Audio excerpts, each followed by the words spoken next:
تو میں آخر میں یہ کہنا چاہتا ہوں اپنی قوم سے کہ دیکھیں یہ کوششیں ساری ہو رہی ہیں کسی نہ کسی طرح عمران خان کو راستے سے ہٹانے کی.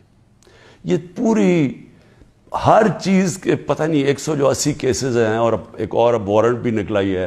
الیکشن کمیشن کی توہین ہوگی. یہ دنیا میں آپ نے نہیں کبھی سنا. عدالتوں کی تو توہین ہوتی ہے, الیکشن کمیشن کی توہین ہونے وارنٹ نکلائیں.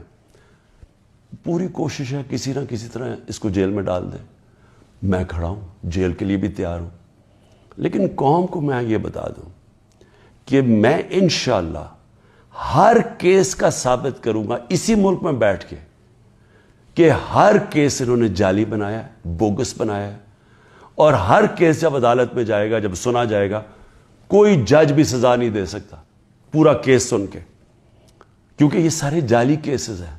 اور اس کا مقصد اس ملک میں انصاف نہیں لانا, اس ملک میں انصاف کی قبر کھودنی ہے تاکہ کسی طرح جنگل کا قانون جو طاقتور ہے وہ کسی طرح اس ملک کی جمہوریت بھی ختم کر دے, وہ طاقتور اس ملک کی عوام کی آواز ختم کر دے, وہ اس ملک کی سب سے بڑی پارٹی کو کسی طرح ختم کر دے, اور کسی نہ کسی طرح یہ چوروں کا ٹولہ جو 30 سال سے ملک کو لوٹ رہا ہے کسی نہ کسی طرح اس کو پھر اوپر بٹھا دے.